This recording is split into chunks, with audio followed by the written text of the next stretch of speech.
भारतीय जनता युवा मोर्चा की ऊना में चल रही प्रदेश कार्य समिति की बैठक में बीजेपी प्रदेश अध्यक्ष राजीव बिंदल ने शिरकत की। कार्यकर्ताओं से संवाद करने के बाद उन्होंने पत्रकारों को संबोधित करते हुए कहा कि केंद्र सरकार द्वारा हिमाचल में हुए विकास कार्यों का जिक्र किया। वहीं उन्होंने मौजूदा प्रदेश सरकार को घेरते हुए कहा कि कांग्रेस पार्टी के लीडरों ने विधानसभा चुनावों से पहले लोगों को रिझाने के लिए बहुत भाषण दिए। कांग्रेस की सरकार बन जाएगी तो पहले कैबिनेट के अंदर 22.5 लाख बहनों को 1500 रुपए महीना मिलेगा। कांग्रेस की सरकार बन जाएगी तो 1 लाख सरकारी नौकरियां पहली कैबिनेट में मिलेंगी। वहीं उन्होंने तंज कसते हुए कहा कि प्रदेश की जनता 1 साल में 5 साल पीछे चली गई। जिस तेज गति के साथ भारतीय जनता पार्टी की पूर्व सरकार जयराम ठाकुर की सरकार विकास कार्य कर रही थी, अब सब स्टैंड स्टिल हो गया है। वहीं उन्होंने कहा कि प्रदेश में कानून व्यवस्था खराब हो रही है। आज सवाल केवल लॉ एंड ऑर्डर के ऊपर उठ रहे हैं। हत्याएं, खून, बलात्कार ये सब लगातार बढ़ते नजर आ रहे हैं और ये जो सरकार है वो 1 साल के अंदर टोटल फेलियर सरकार साबित हुई है।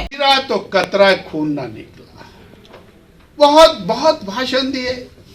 हमारी सरकार बन रही है, कांग्रेस की सरकार बन जाएगी, पहली कैबिनेट के अंदर 22.5 लाख बहनों को 1500 रुपए महीना मिलेगा। हमारी सरकार बन जाएगी, कांग्रेस की सरकार बन जाएगी, 1 लाख सरकारी नौकरियां पहली कैबिनेट में मिलेगी। अरे नौकरियों की बात करते समझ में आता, पहली कैबिनेट में मिलेंगी। वो पहली कैबिनेट 1 साल में तो आई नहीं। मैं अभी थोड़ी सी चर्चा देख रहा था कि शायद कुछ नौकरियां निकलने वाली हैं। अरे बड़ा बोलते थे आउटसोर्स बंद कर देंगे, हम रेगुलर नौकरियां देंगे, बढ़िया भर्ती करेंगे। अब क्या कर रहे हैं, फॉरेस्ट डिपार्टमेंट में कोई सेवक सुवक लग रहे हैं। पूछा भाई क्या हो रहा है, बोले सेवक है, पता नहीं क्या है, पॉलिसी क्या है पता नहीं है, कोई पॉलिसी नहीं है।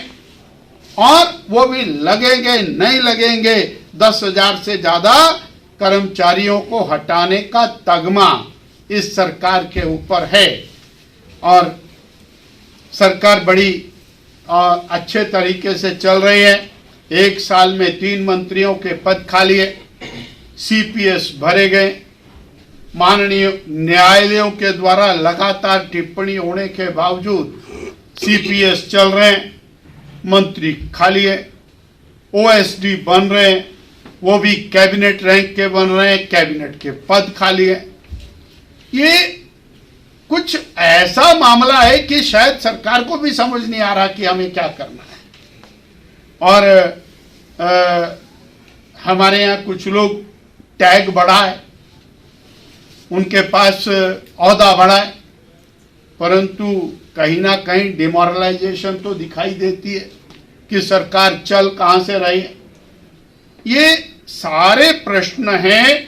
अल्टीमेटली हिमाचल प्रदेश की जनता 1 साल में 5 साल पीछे चली गई।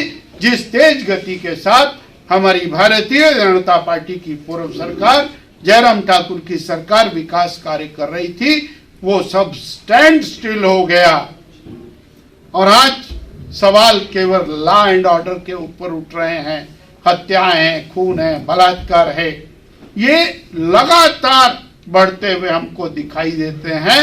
तो ये जो सरकार है ये 1 साल के अंदर टोटल फेलियर साबित हुई है। इतना मुझे आज के दिन आपके माध्यम से साझा कर